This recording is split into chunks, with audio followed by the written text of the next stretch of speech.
Estamos en vivo.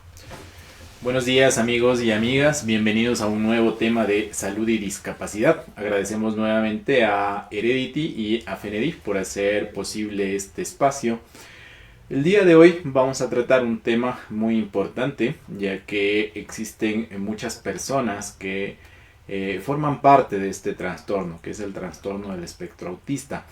Para ello contamos el día de hoy con María José Ron. Ella es psicóloga clínica y con una especialidad en neuropsicología.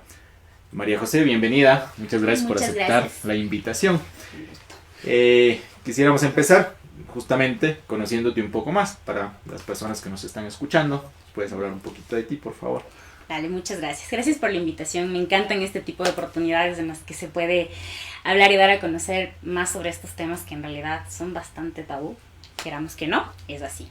Bueno, soy María José Ron. Estudié psicología clínica en la Universidad Cristiana Latinoamericana. Tengo una especialización en terapia EMDR, que es estimulación bilateral, y una maestría en neuropsicología clínica de la UTLA. Me especializo principalmente en neurodivergencias, en lo que es déficit de atención y autismo en adultos principalmente. Eso en esencia, en resumen. Gracias, María José, bienvenida. El trastorno del espectro autista es una condición que afecta, de acuerdo a la Organización Mundial de la Salud, a 1 de cada 100 personas. Y sobre esta base, pues hay muchas personas que no han sido diagnosticadas, por lo tanto, pues existe un subregistro, ¿no? En el Ecuador existen aproximadamente 30.000 personas que están registradas bajo esta condición.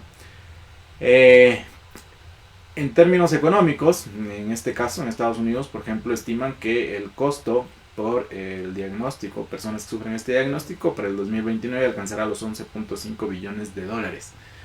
Tiene muchas connotaciones en diferentes contextos, tanto para el aspecto personal, para el aspecto familiar, pero también para el aspecto socioeconómico, y en este caso pues entran los gobiernos, ¿no? Es un tema muy importante, se lo puede abordar desde distintas aristas, y en este caso pues vamos a estar hablando justamente de la parte de la psicología y de la neuropsicología que existe detrás de esta condición.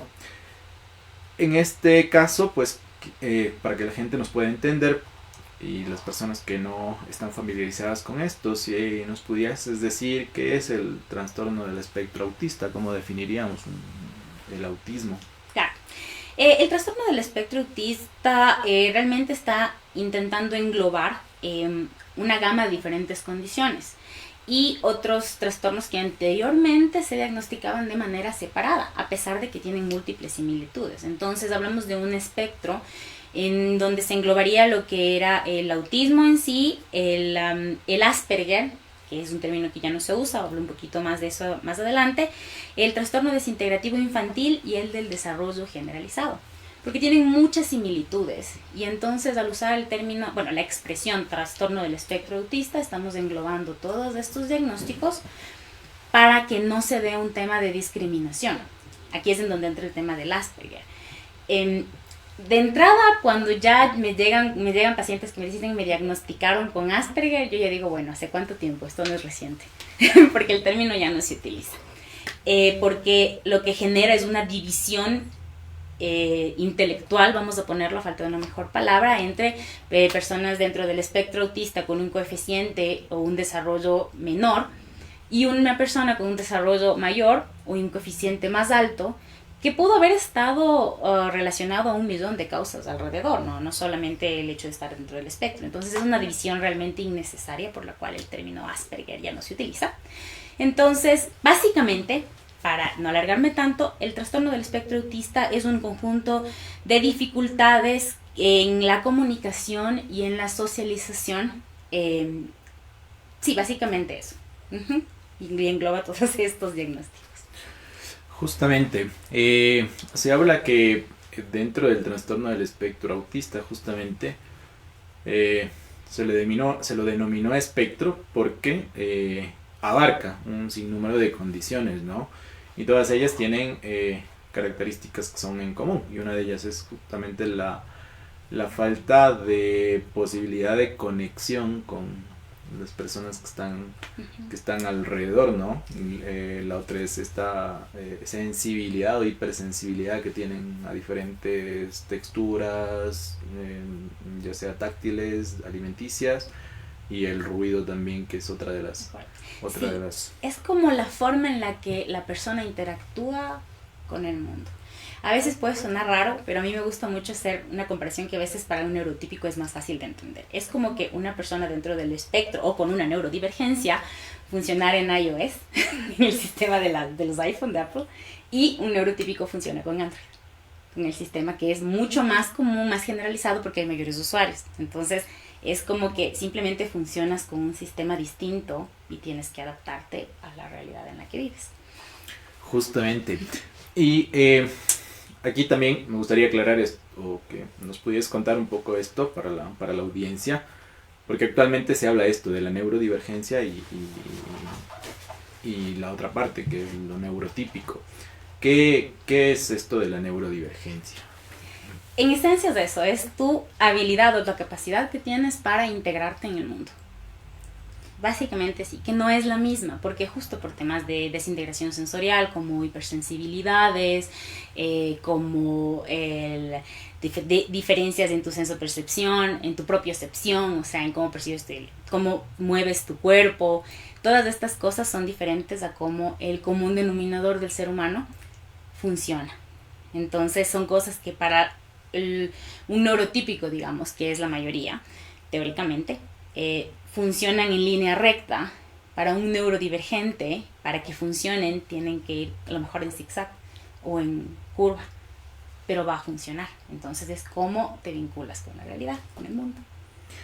Esta situación justamente, ya que por ejemplo en el tema educativo existe esta cuestión, ya que vos lo traes a colación, esto de ir en línea recta, ¿no? En los sistemas educativos tenemos ciertas situaciones que se dan por sentado y que no contemplan estas cuestiones de poder salirse de esta norma o de estas metodologías normalizadas, ¿no?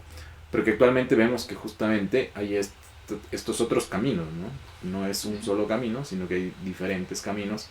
Y cada persona pues justamente es un mundo aparte y no todos tienen la misma capacidad o la misma forma de conectar con el medio ni de aprender.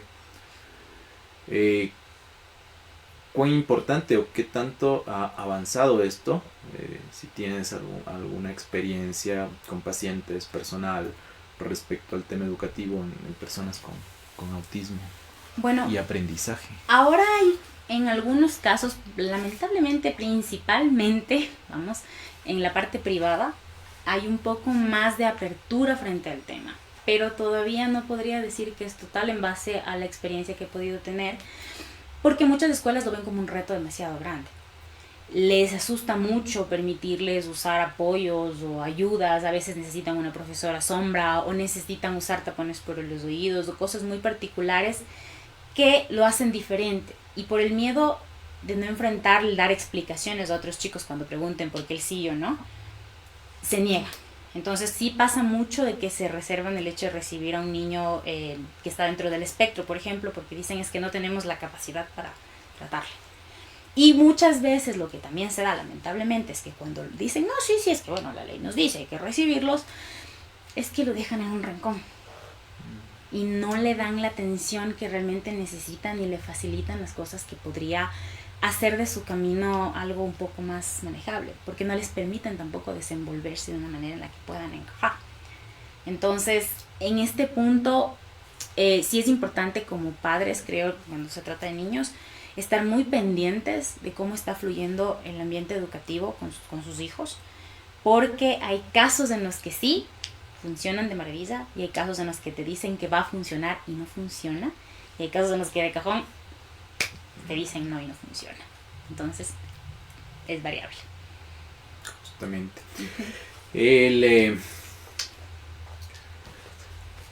Hay ocasiones donde dicen que pueden o que existen, es más, evidencia donde nos dice que ya hay signos tempranos que nos pueden indicar que algo no va bien, ¿no? Y dentro de ello pues hay estas cuestiones de las etapas del neurodesarrollo, lo que se conocen como los hitos del neurodesarrollo, con el que ya sostengan la cabecita cuando se les carga, que puedan seguir objetos, que puedan prestar atención cuando hay un ruido a cierta edad, que se puedan sentar a los 6 meses, gatear, caminar.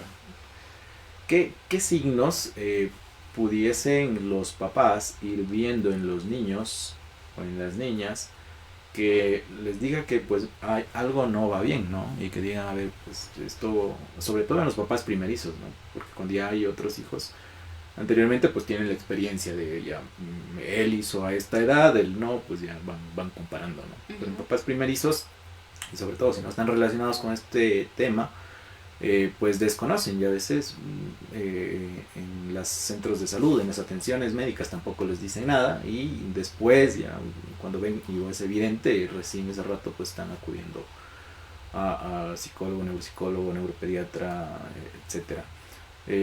¿Existiría alguna forma de ir viendo desde temprana edad? O sea, bueno, algo que pudiesen...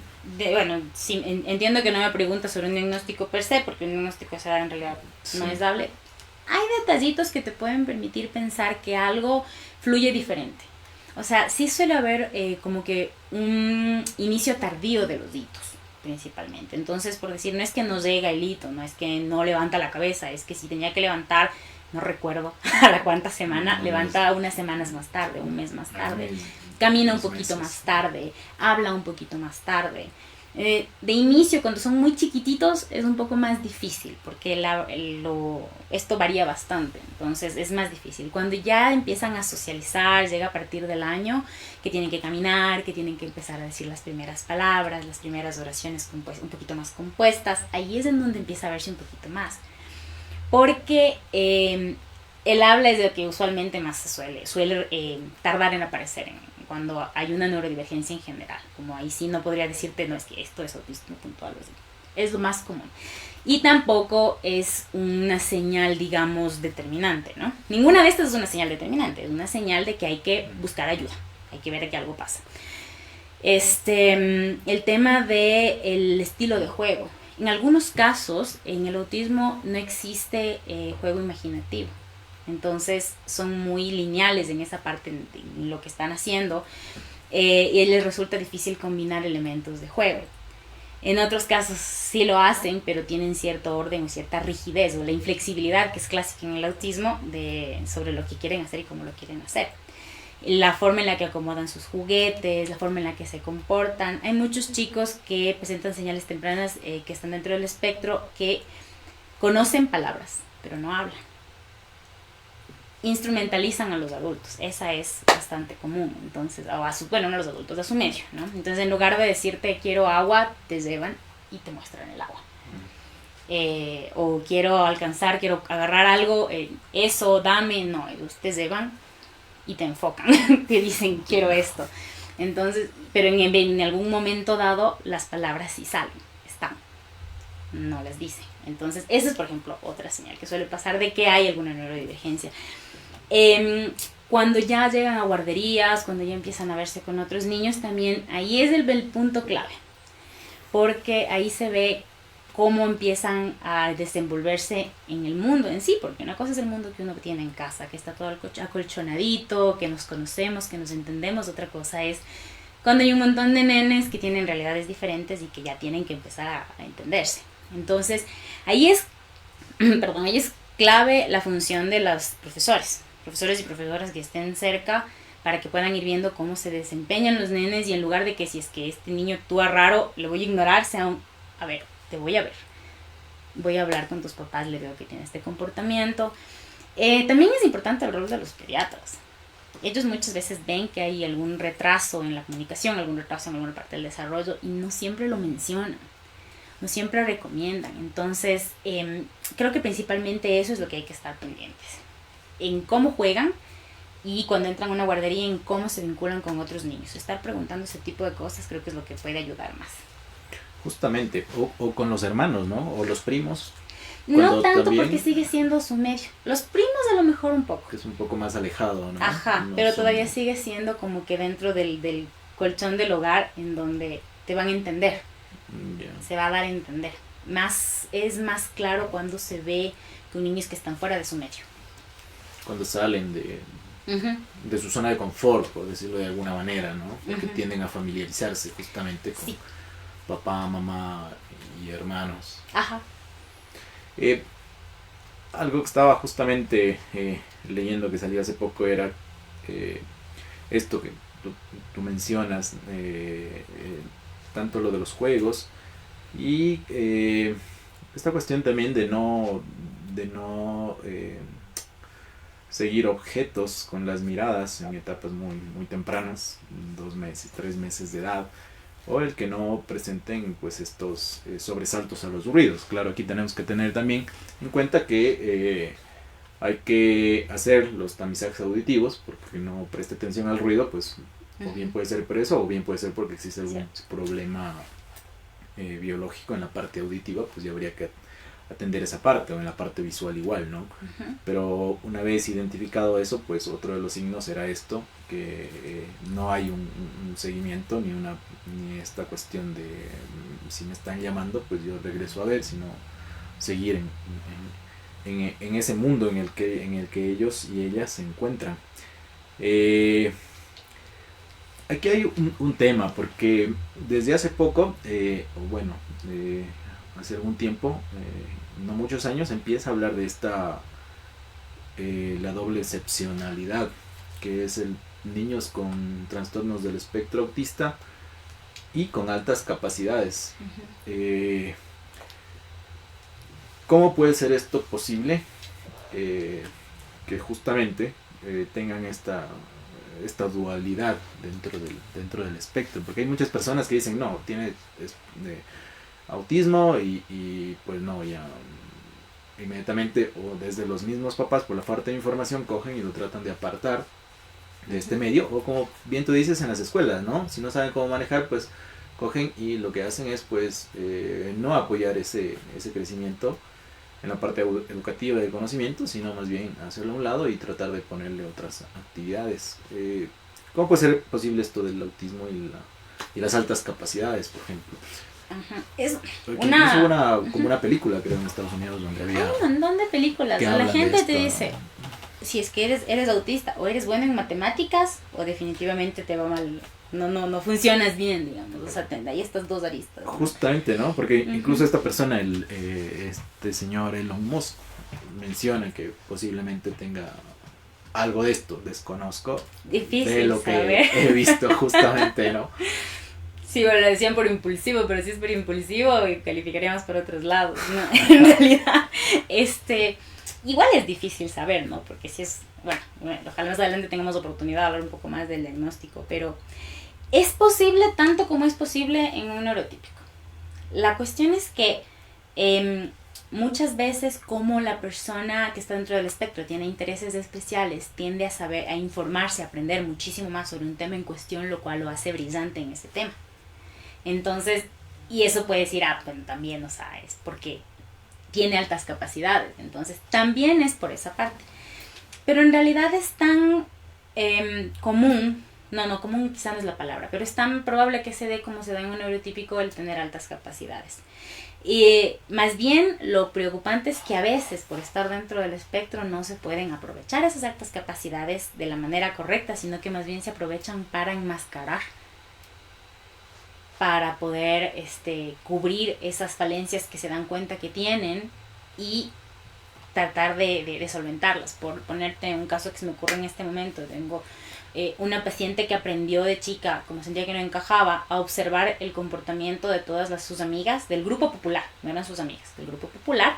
Entonces ella les veía cómo separaban las expresiones faciales y aprendió a memorizar todas para analizar el momento e imitar esas expresiones, para encajar con las populares, lo cual es súper desgastante.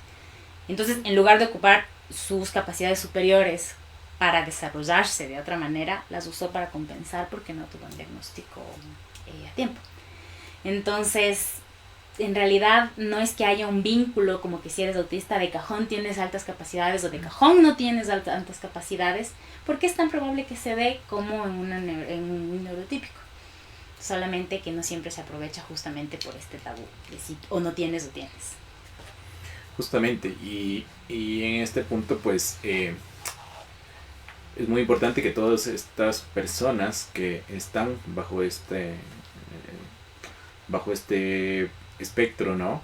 Que puedan tener una valoración adecuada por psicología, neuropsicología mucho mejor, neuropediatría igual, porque es importante ir haciendo esta diferenciación, porque a veces incluso desde la parte médica se puede llegar a encasillar a una persona con un diagnóstico, pero no ir más allá de eso, no ver cuál es la individualidad de esa persona, ya que incluso en medicina decimos tratamos personas, no diagnósticos. Dentro del trastorno del espectro autista justamente se habla de un espectro y cada persona es diferente, ¿no? Puede tener el mismo diagnóstico que otra niña, que otro niño, pero el ambiente en el que se cría es diferente, la parte educativa, es decir, todo lo que está alrededor pues no es lo mismo, ¿no? La estimulación que puede tener. Muy diferente, y en esa diferenciación pues van existiendo todas estas presentaciones que no necesariamente son o encajan tal cual está en los libros o en los artículos que salen.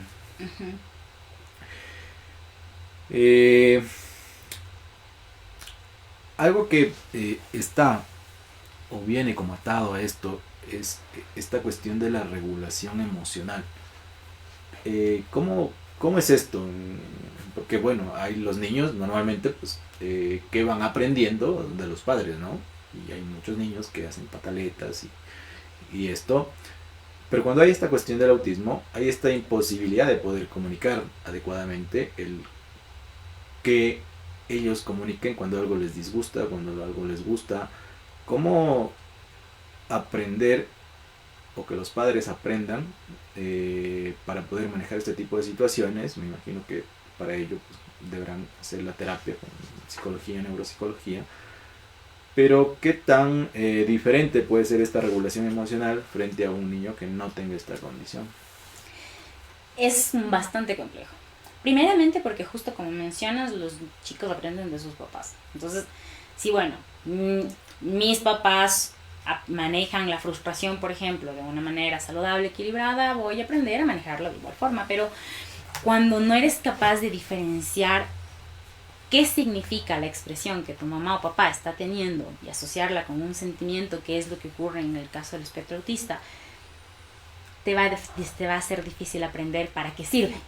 Entonces, si es que yo no comprendo por qué razón tiene el ceño fruncido y está levantando la voz, simplemente entiendo que el ruido que está causando me está enojando, realmente no voy a entender razones ni todo el contexto, todo lo complejo del estar, por ejemplo, enojado, que es el caso que te explico ahora. Entonces, sí es difícil desde ese punto de vista. Por eso es importante verbalizar, y también el uso de pictogramas, que ayuda muchísimo en algunos casos. Entonces, más allá de esperar que el pequeño entienda que estoy enojada porque estoy alzando la voz y tengo el ceño fruncido, decirle: lo que estás haciendo me hace sentir enojo. Expresar lo que estoy sintiendo para que aprenda a hacer lo mismo. Cuando se ve que el pequeño está frustrado, está y teniendo una reacción fuerte, ponerle nombre a eso que está sintiendo. Veo que lo que sientes es enojo, y dar una explicación. De esa manera, y usar un pictograma nuevamente, ¿no? Entonces, el dibujo de la carita con el ceño fruncido, o colores, mira, es de esta emoción. Ahí es en donde se popularizó el uso del pulpito. Esto justamente te iba a preguntar. Era buenísimo. En un momento donde claro, en muchos lados empezaron a vender este pulpo con las dos. El pulpo servía para eso, para decir: mira, esto es lo que estás sintiendo ahorita. O sea, se ve así para que ellos puedan ir asociando. Tienen más herramientas para poder decir: esto es lo que estoy sintiendo. En casos no verbales, que no pueden decirte estoy enojado, pues tengo el pulpito y te pongo en la cara que pienso y mira, o sea, esto es lo que estoy sintiendo. Por eso es importante ese uso de la comunicación verbal para que comprendan, y de pictogramas, principalmente en casos no verbales, para ir comprendiendo esa parte de la expresión de las emociones, ¿no? Poner nombre es súper importante. ponerles nombre y ponerles un símbolo a la emoción. Si vemos que está llorando, que está triste porque le dolió algo, porque alguna cosa de estas, ok, ahora estás triste, lo que estás sintiendo se llama tristeza y entonces te muestro el dibujito, vamos a aprender así para que pueda comunicarte de la mejor manera, ¿no? Esa es una herramienta que se puede usar. Tenemos una pregunta. ¿El trastorno autista es una discapacidad? ¿Se califica bajo el carnet de discapacidad? Sí, trastorno autista entra dentro de las enfermedades que en el Ecuador se consideran como enfermedades raras y sí, Discapacidad se hace la calificación para justamente dentro de este ámbito del psicosocial. ¿Una fundación o algo para terapias un poco más accesible para niños con autismo? Puedo dejarles el dato con el nombre. Hay algunas que están funcionando en este momento, pero no soy muy buena con los nombres. Pero puedo dejarles el dato para que quede y puedan buscarlo más adelante, no sé, y compartir con quien haga falta. Ok, entonces les vamos a dejar en el Facebook los datos de la fundación. Esta es una pregunta importante. Mi sobrina nieta tiene 4 años y mi hermana tiene discapacidad con el 45%. Mi chiquita fue agredida verbalmente y físicamente y su mamá también. Por parte de mi hermana, ¿esto puede influir en el desarrollo y aprendizaje de la niña? Si es que son episodios repetitivos de agresión, puede influir en su aprendizaje, sí. Porque cuando se dan episodios de maltrato y generan miedo, se activa el reflejo de correr o volar y se detiene el aprendizaje. Entonces, si es constante, sí puede haber una afectación. Pero si pasó una vez y se manejó, no ha vuelto a repetirse, no debería ser un reflejo a larga data. Si es un evento aislado, pues no Exacto. habría mayor situación. Pero si es repetitivo, justamente como tú dices, pues los niños ya no están en esta situación de un ambiente agradable, sino más bien un ambiente hostil, ¿no? Donde se frena toda esta cuestión de voy a ir aprendiendo, sino voy aprendiendo estrategias más bien para poder ir esquivando. Sí, y viven en modo de supervivencia. Definitivamente. Sí. Y ya que topamos este tema, es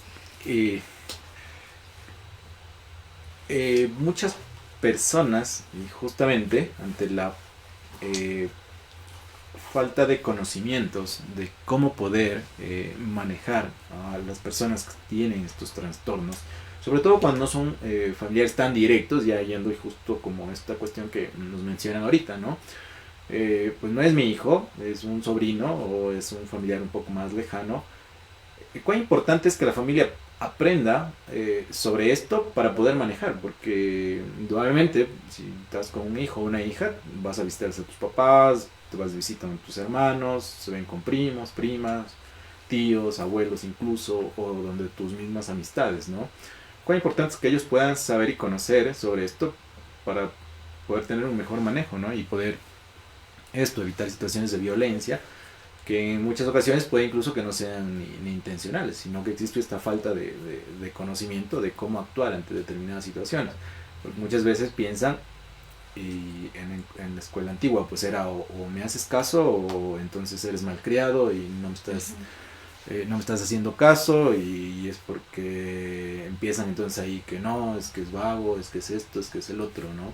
Cuán importante es que la familia aprenda sobre el manejo del trastorno. Es súper importante. Como sociedad todos deberíamos dejar de dar por sentado que el que está enfrente nos va a entender. Todos como sociedad.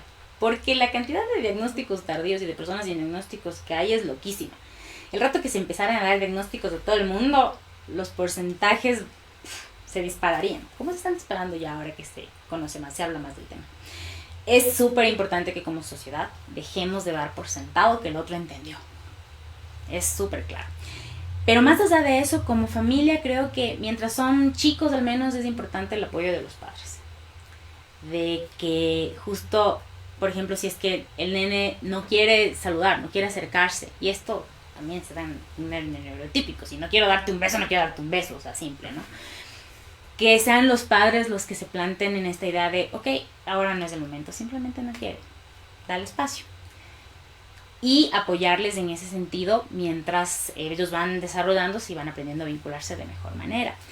Leer lo más que se pueda y tratar de preguntar. Yo creo que como familia el preguntar es clave. O sea, ¿puedo hacer esto? ¿Le puedo dar esto? ¿Crees que funciona si hago esto? porque también así no invadimos territorio que no nos corresponde en la parte de educación y bueno, en un montón de ámbitos en general. Entonces, preguntar hasta dónde puedo llegar, preguntar por qué está haciendo esto, tal vez hay alguna manera en que le puedas decir esto, direccionándose a los padres principalmente, es una ayuda bastante grande. Luego de eso, hay que hablar claro, simplemente. Si yo estoy con mi sobrino, digamos, se me ocurre en este momento, no le voy a decir simplemente, qué sé yo, lo que se me ocurre ahorita, ponte el traje de baño para ir a la piscina.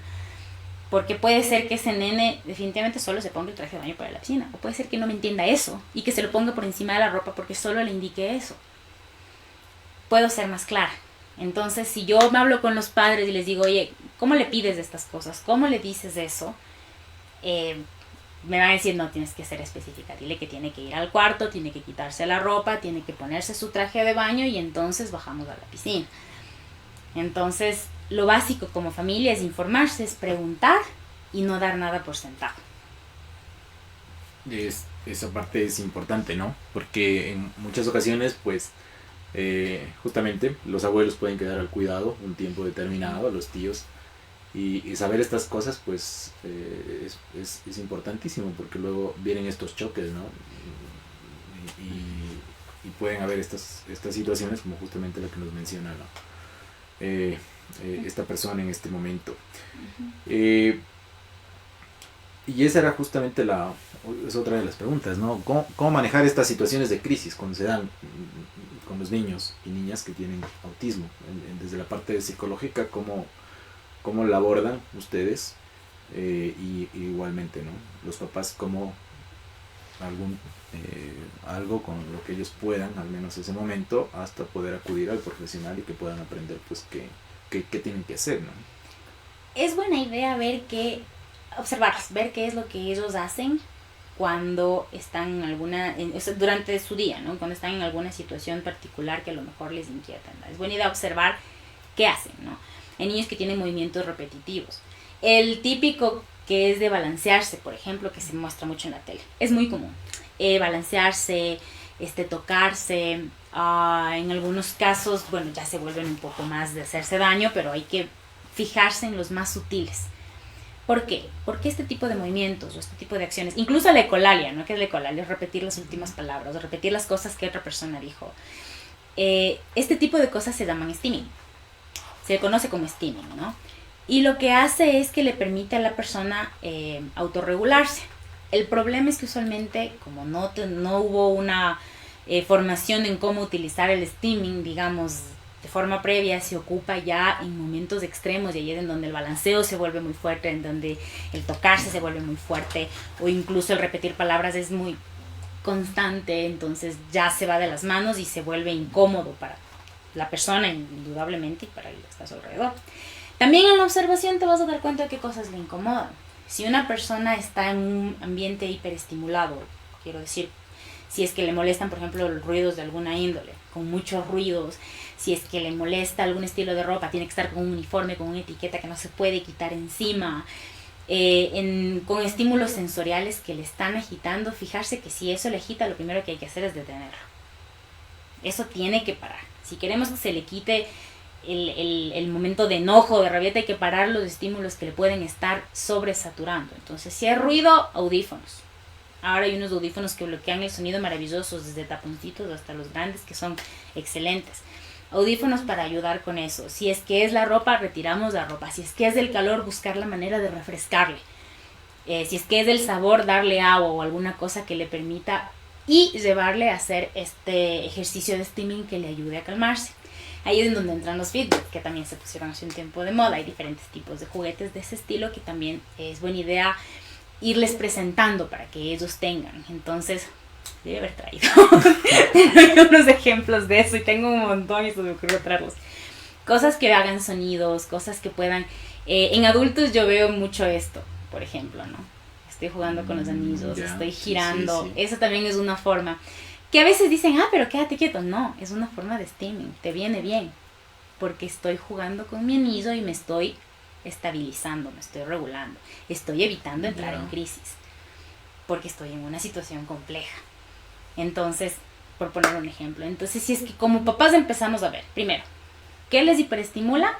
Ya podemos saber qué prevenir. Y segundo, ¿qué les relaja? Ya podemos saber qué herramientas podemos utilizar. Y obviamente presentarles este tipo de cositas que pueden llevar en el bolsillo, que pueden tener a la mano para que pueda ayudarles a relajarse un poco. Sí, justamente, ¿no? Porque situaciones que puedan, o cuestiones que no sean tan grandes, ¿no? Que puedan transportar, Sí. pues sin duda que marca una diferencia. Y hablando de esta parte, se habla actualmente de la cuestión del apoyo sensorial y la terapia ocupacional dentro del trastorno.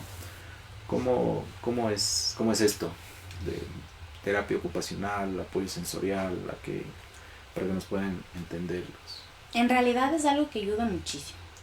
Justamente como un factor para ayudarse a generar herramientas y mantenerse emocionalmente estable, y como una manera de aprender habilidades que les permitan compensar.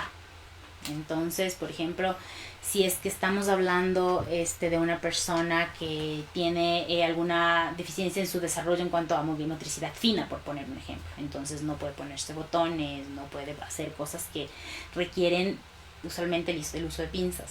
Cuando entramos en un proceso de terapia ocupacional, muchas veces eso se puede empezar a ejercitar de cierta manera y aprender un poquito a compensar. Indudablemente, si es que es un grupo, si es que se trata de un evento grupal, una situación en donde encontramos más personas, nos va a ayudar a poder encontrar gente que estén dentro del mismo círculo, bajo circunstancias similares, que se pueda compartir experiencias.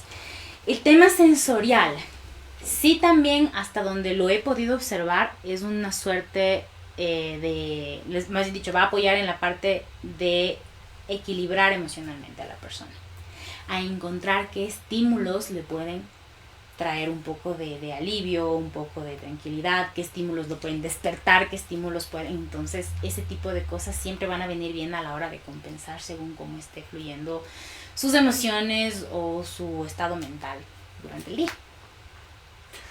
Terapia ocupacional. ¿Qué es la terapia ocupacional? Básicamente se trata de aprender a hacer. En esencia es eso. Y hay múltiples tareas en las que pueden ocupar. Aprenden a desde cosas manuales como alguna macramé, por ejemplo, en grande, en chico, para ir ejercitando el tema, hasta el tema de funcionamiento en la vida diaria. Cómo funciona la cocina, cómo funciona el microondas, cómo me hago un huevo, todo este tipo de cosas que uno necesita saber hacer. En esencia va por ahí. Muy importante, ¿no? Porque siempre, y yo lo he mencionado aquí varias veces, que sobre todo cuando estamos en alguna situación de discapacidad, todas las intervenciones que se hacen desde los diferentes aspectos, tanto educativos, de salud, formativos, es que las personas puedan alcanzar la independencia o cierta independencia, ¿no? Y que ese es el éxito de todos, ¿no? Tanto de los padres como del sistema de salud, educación y todo esto, ¿no? Entonces la terapia ocupacional pues sin duda que juega un papel muy importante, ¿no? Sí. Lo que se quiere es que en lo que se pueda pues todas estas personas puedan llegar a ser de una u otra forma independientes hasta cierto punto, ¿no? Ya que no pueden ser totalmente independientes y siempre pues hay alguna otra situación de la cual pues los padres o personas que están a cargo pues tienen que estar pendientes. Y dentro de ello pues justamente a la fecha de hoy pues hay ya adultos que tienen esta condición. ¿Cómo sería el autismo en las personas adultas? Hay unos que han sido diagnosticados desde la etapa niñez, pero hay otros que no se han diagnosticado y que son adultos y que están ahí y no saben. Autismo siempre ha habido. Y ahí a veces uno ve en redes la clásica de es que mi abuelita diciendo, yo no sé de dónde sacó eso, la abuelita coleccionando las tazas. Así por montones, porque siempre ha habido, no había diagnóstico. Cada vez hay más diagnósticos ahora. En los adultos es muy interesante porque usualmente todos ya aprendieron a enmascarar. Básicamente tú les ves y dices, solamente es medio peculiar, lo más que puedes decir, no tienes mucha más idea de eso. especialmente cuando no hay discapacidades asociadas, ¿no? Entonces hablamos de personas que tienen una fijación muy fuerte con un tema, coleccionan por ejemplo, qué sé yo, conchitas, y tengo un montón, entonces las tengo en exhibición. La inflexibilidad es algo que se ve muchísimo en el adulto dentro del espectro autista. ¿Cuál es la inflexibilidad? Un ejemplo de inflexibilidad, quiero decir, tenemos un plan para el día viernes a las 10 de la mañana, entonces esa persona va a funcionar en torno a ese plan, pero el viernes a las 6 de la mañana le dicen, chuta, ya no va a haber el plan. Esto puede generar una rabieta, porque es un no. Pero a mí me dijeron que esto iba a haber, ¿cómo me lo van a cambiar? Entonces, ese es un ejemplo. Otro ejemplo de inflexibilidad es cómo yo acomodo mis cosas. Hablemos de una mamá. En la cocina los sartenes se ponen así. Pero entonces el hijo no sabía, o no se le ocurrió, se le cayó, fue más rápido, lo puso a un lado y esa mamá estalla, ¿por qué me pones el sartén acá? Iba aquí. Desordenado. Eso es un tipo de inflexibilidad, por ejemplo. Entonces son estas personas de las que vamos viviendo que tienen este tipo de detallitos que no todo el mundo tiene y que a veces se juzga como que, es que es orático, es la palabra que usaba, me acuerdo, en mi familia mucho, es viejo orático. Es que no, uno no es que ha desarrollado sus temas, que también los hay, sino que hay una inflexibilidad. Estoy acostumbrado a hacer las cosas de esta forma, no me puedes cambiar. Yo sé que uno de los ejemplos más conocidos y que más se ha viralizado es justo este personaje de ficción de Big Bang Theory, de Sheldon Cooper. Sí. Él es, de libro. El tema de, por ejemplo, guardar todos sus artefactos en una bodega, sus artefactos de que tuvo algún tipo de vínculo, sus computadoras, demás, el tema de que es y que acaba. Todos esos detallitos son cositas que uno ve en el adulto, con el que está dentro del espectro. No todos en conjunto necesariamente como en ese ejemplo, pero son cosas que se van viendo en los adultos. El principal problema que tienen es para entablar relaciones. Porque a manera de broma no captan la indirecta. Eso pasa mucho. Cuando una persona les dice, quiere demostrar que se siente atraída a ellos, por ejemplo, tiene que ser muy específica. Me gustas, salgamos. Y no, no sé, ¿no quieres ir a tomarte un café? No, tomo un café. Claro, ¿no? Pero no lo tomas en otro sentido. Exacto. Entonces, es literal. Vamos a hacer esto, pues ya. Sí, justo el otro día hablábamos en casa de un reel gracioso que decía, bueno, ven, te invito a tomar unos mates, pero no tengo bombillas. Yo llevo bombillas. Entonces, en esa línea, ¿no? El tema de socialización es más complejo porque no se comprenden las indirectas. La inflexibilidad afecta mucho y se los juzga como mal genios porque no se hacen las cosas como ellos esperan. Y el tema de colecciones, las colecciones y ese tipo de cosas es lo que más se observa. Y esta es una cuestión, por ejemplo, que hay personas que les disgusta la multitud, ¿no? Que aparte de estas cuestiones, me estaba ¿no? olvidando, tienes toda la razón. No, hay mucha gente, prefiero no ir, prefiero quedarme en la casa, tranquilo. Y te evitas, ¿no? Evita esa situación. Hay mucho, incluso hay los memes, ¿no? Que sacan. Sí, tienes toda la razón y se me escapó completamente. Sí, los lugares ruidosos. Los centros comerciales, que tienen mucho ruido, que tienen mucha gente, donde la gente tiende a acercarse mucho, los buses pueden volverse una completa tortura para una persona que está dentro del espectro.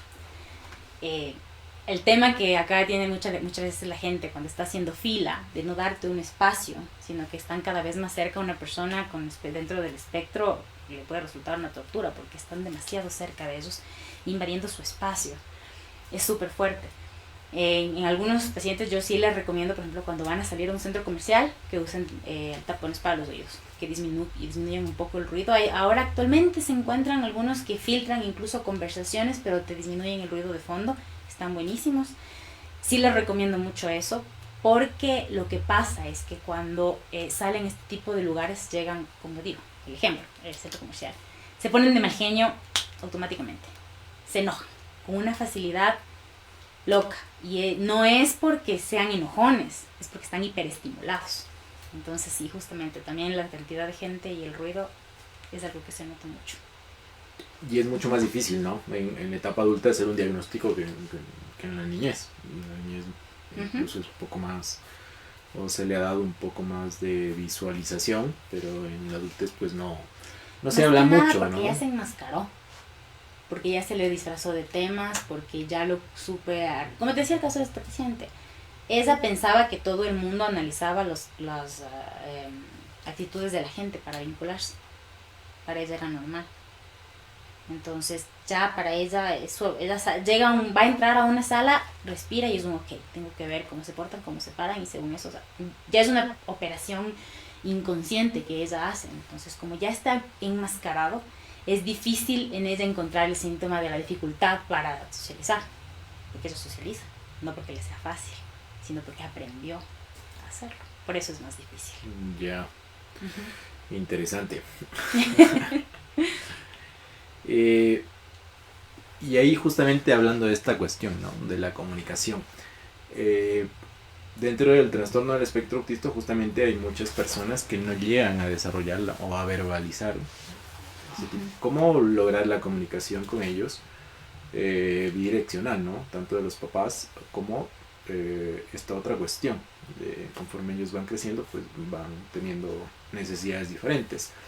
Y estas personas que no logran comunicarse, que no logran verbalizar, cómo fomentar esa cuestión, cómo ustedes lo trabajan en las sesiones, en las terapias, y los papás, ¿qué pueden hacer para ir mejorando ese aspecto, ¿no? O sea, lo ideal en ese caso sí es empezar con terapia de lenguaje lo antes posible. Si ya te das cuenta de que no hay una base en cuanto a un lenguaje, que no se está formando un lenguaje en sí, lo antes posible. O sea, hay terapeutas que recomiendan a partir de los 2 a 3 años ya iniciar. Realmente sí, porque es la fase en la que está formándose el lenguaje en sí. Entonces, si se está viendo que no hay una intención de verbalizar ni mínima, es importante que se empiece un proceso de terapia de lenguaje. Nunca hay que subestimarla, siempre viene bien. Esto con el fin de prevenir. De todas maneras, nunca es tarde para empezar un proceso terapéutico. En ese sentido también, tampoco nunca es tarde. Eso puede ayudar muchísimo. Y de la mano, mientras ya se empieza un proceso, los pictogramas ayudan un montón. Entonces, si en lugar de yo usar una oración en conjunto únicamente para poder comunicarme con una persona no verbal, funcionan mucho los pictogramas. Ahora se pide mucho ya, me acuerdo hace varios años atrás no era así, ¿no? Que por ejemplo en los lugares públicos tengas un dibujito del baño, un dibujito de la escalera eléctrica, no se daba importancia a esas cosas y te ponían en letras. Entonces mucha gente, aunque pueda leer, se conflictúa en ese sentido. Si tú pones un dibujo, es mucho más amigable para alguien que necesita comprender rápido o está en medio de una crisis o necesita saber que haya ya la señalización correcta. Los pictogramas son la mejor herramienta en esos casos, mientras sí se está llevando un proceso de terapia. Esta palabra pictogramas, si nos pudiese decir qué nomás o qué son los pictogramas para que la gente que está del otro lado pues, nos pueda entender. El dibujo de lo que quieres mostrar. Si es que yo quiero decirle, como decíamos hace un minuto en las expresiones, quiero mostrarle que estoy enojado, tengo una carita que muestra un gesto enojado. Si quiero decirle vamos a jugar, puedo mostrarle un dibujo de niños jugando, ¿no? Entonces, para que pueda ir viendo a lo que te refieres. Básicamente es eso, o sea, es un dibujo de lo que quieres, de lo que necesitas comunicar. Como hablaba del tema del baño, es la típica de donde muestran un lavabo o se muestra un inodoro incluso. Entonces, básicamente un pictograma lo que trae es información específica a través de un dibujo claro que sea fácil de comprender. Gracias. y ahora hablando un poco de los mitos que pueden existir detrás del... Y uno de ellos es algo que a lo cual los niños están expuestos últimamente, que es las pantallas. Y dentro de ellos se dice pues que, y está muy repetido por la gente, que el uso de las pantallas aumenta la probabilidad de que una persona desarrolle autismo. ¿Qué tan cierto, qué tan falso puede ser esto? Es súper fuerte ese tema porque las pantallas a veces sí resultan un apoyo para muchas paternidades, me gusta decir a mí para incluir a los dos, porque no puedes estar, es difícil. No hay un estudio como tal que diga que hay un vínculo entre el uso de las pantallas y el autismo. No hay. Hay estudios que hablan de un retraso en el desarrollo del lenguaje, ¿sí? Incluso dificultades para la concentración, y a veces lo vinculan con el déficit de atención, pero estudios en sí que lo digan que así es, no hay. Porque lo que sí te genera es una impaciencia, porque quieres recibir estímulos rápidos, como funciona ahora, especialmente si la pantalla implica redes sociales. Tú estás viendo un videíto corto usualmente. Incluso vi que de series infantiles que son amigables y bastante sanas, te hacen clips demasiado cortos, que hace que quieren que recibas dan respuesta demasiado rápido. Entonces, es difícil, pierden la habilidad para concentrarse y dificulta el desarrollo del lenguaje. Eso sí pasa, pero un vínculo con el autismo no hay ningún estudio que lo compruebe. Justamente hay algo de relación con el trastorno del déficit de atención, que lo vamos a tratar en otro día, y en otro momento. Pero justamente este es uno de los mitos, ¿no? No hay estudios que digan, esto aumenta la probabilidad.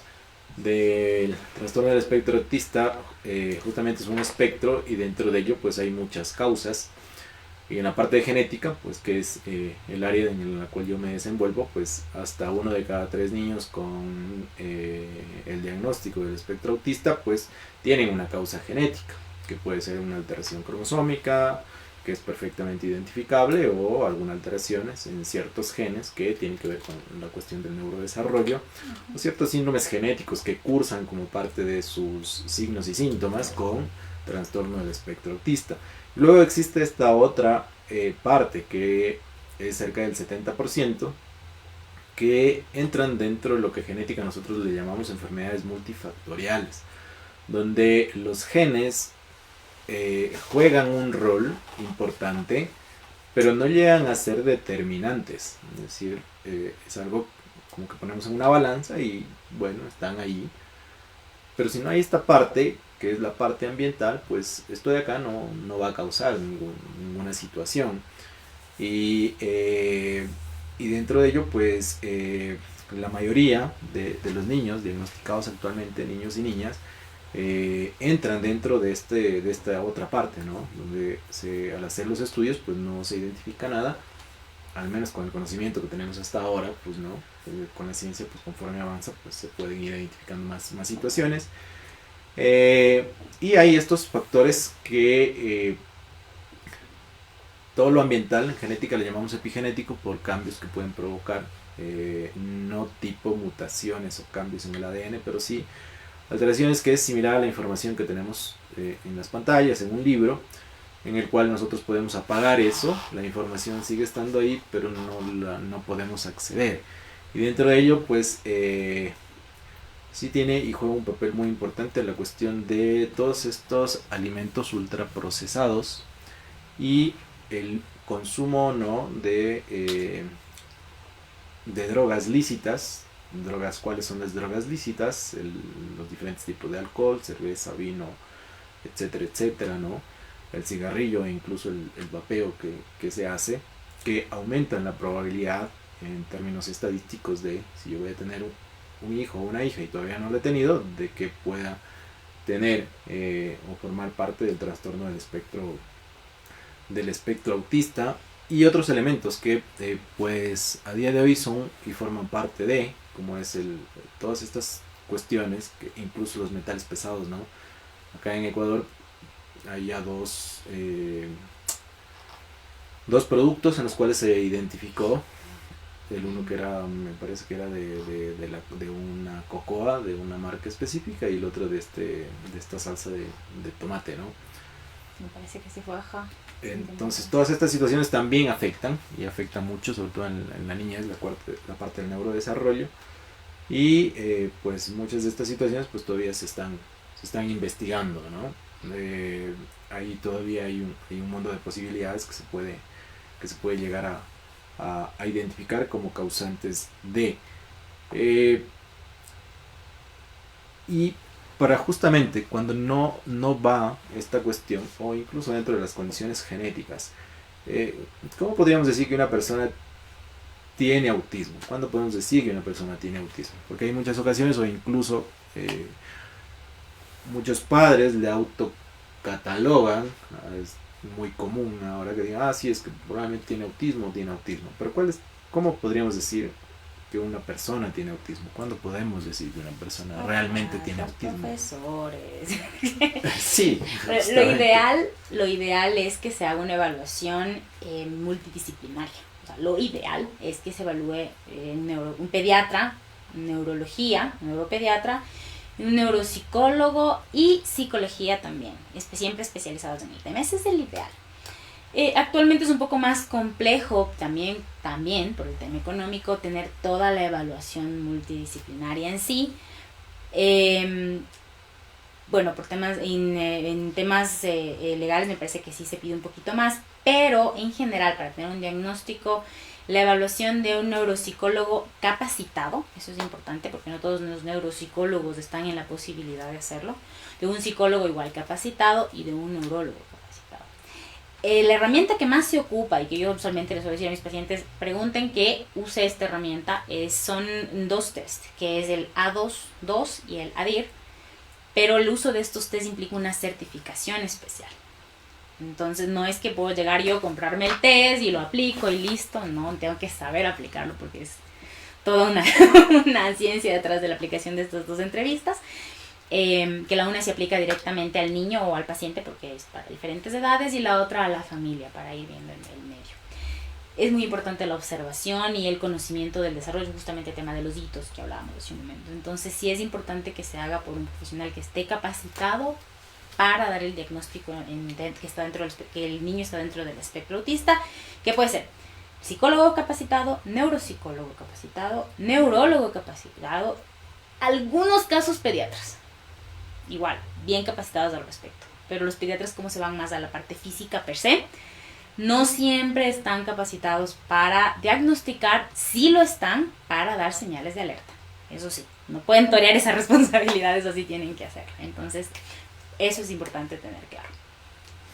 Justamente, ¿no? Ya que en ocasiones, pues, se pasa por alto el diagnóstico, ¿no? O les catalogan como tal, pero ya ha pasado, por ejemplo, cuando estamos en la consulta y yo les digo que quién fue, dónde está, me traigan el informe, no hay esta evaluación previa, ¿no? Simplemente fue en algún momento que le dijeron, tu niño tiene autismo y ya hasta ahí. Nos preguntan, doctores, ¿qué edad es la más temprana y la más adecuada para hacer un diagnóstico efectivo?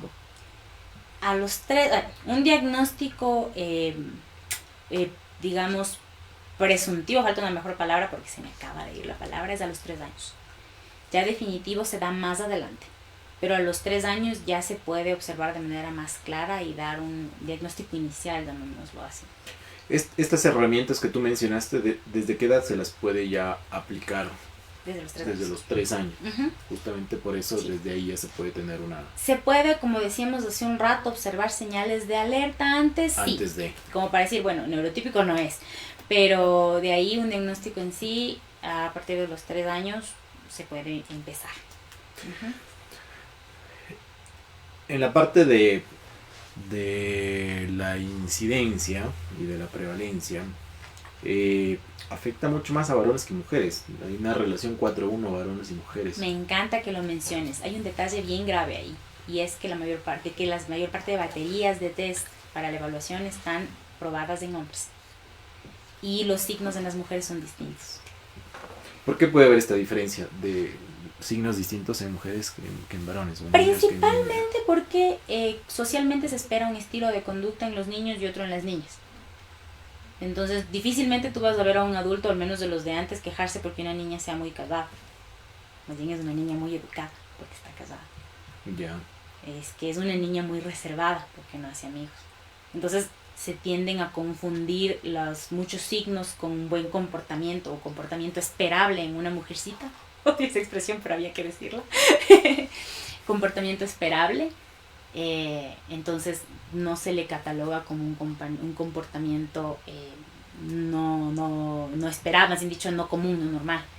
Por eso es menos probable que se las evalúe en inicio. Y aun cuando se las evalúa, no cumplen criterios porque los tests están hechos en niños, en varones.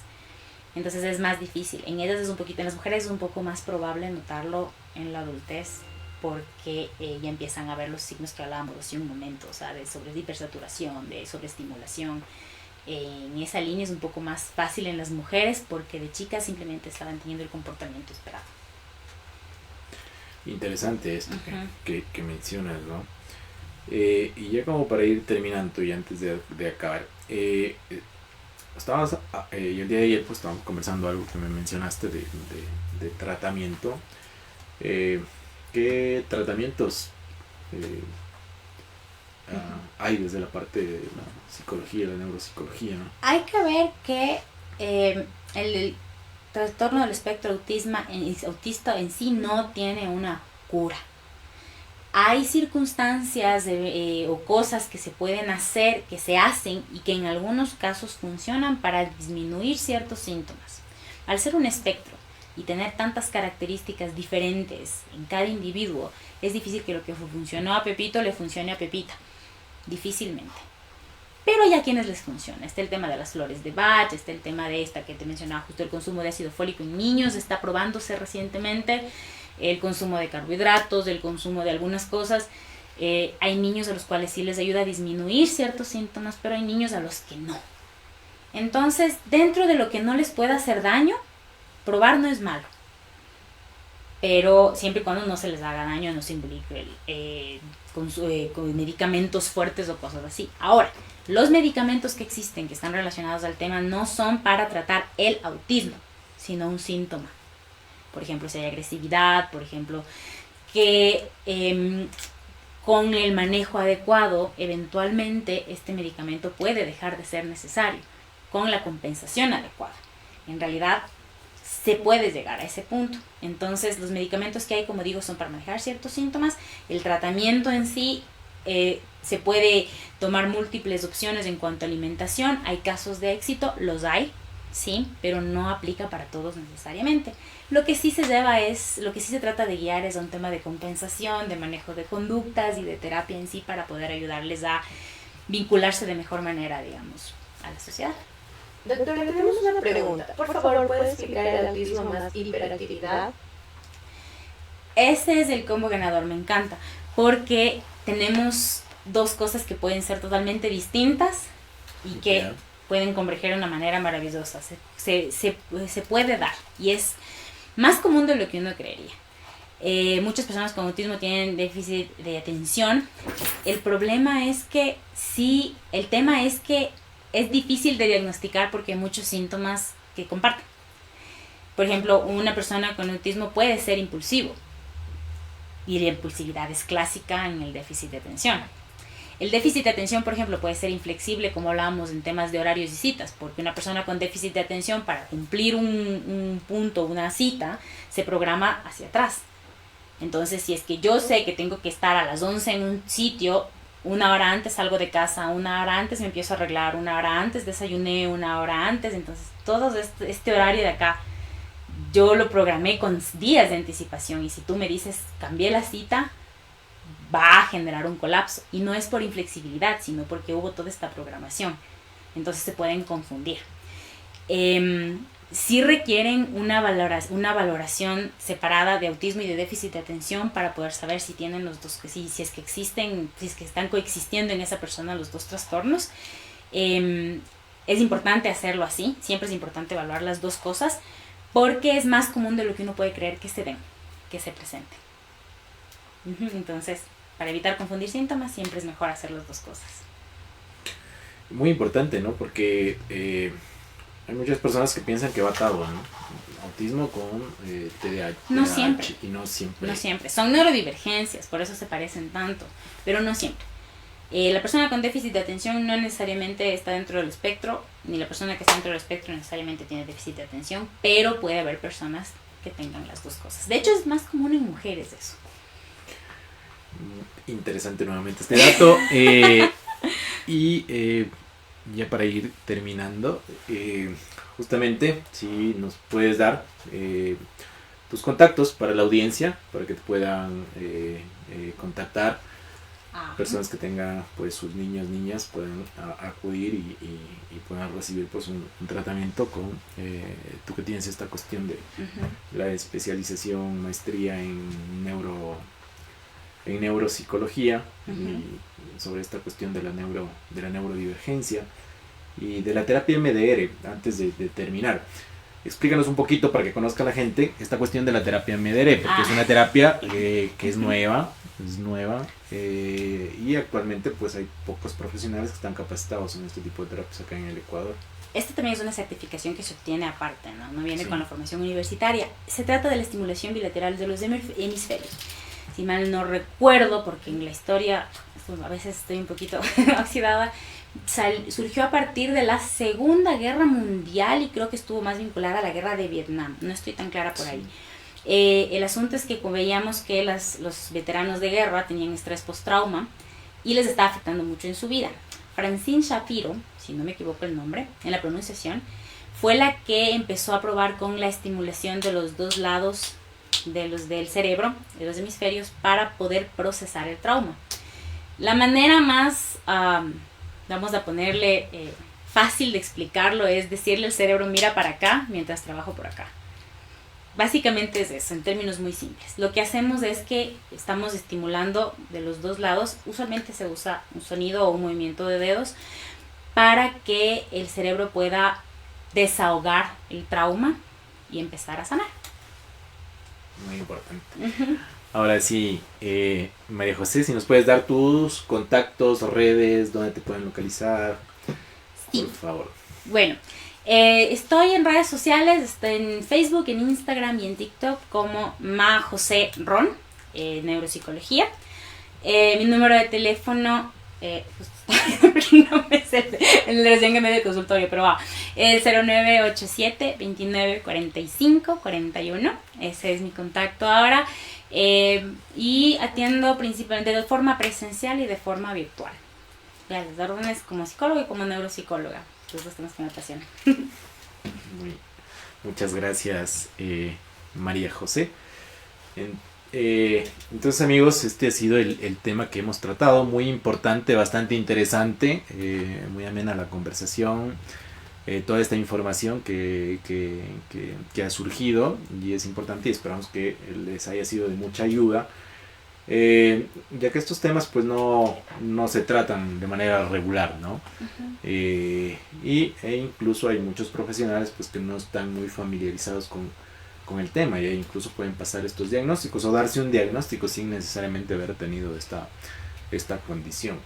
Agradecerles una vez más por darse cita con nosotros en este nuevo tema de salud y discapacidad, y agradecemos otra vez a FENEDIF y a Heredity Genética y Genómica por permitirnos estar una vez más con ustedes. Quienes habla el Dr. Boris Abrigo, especialista en genética. Muchas gracias y que tengan un excelente día.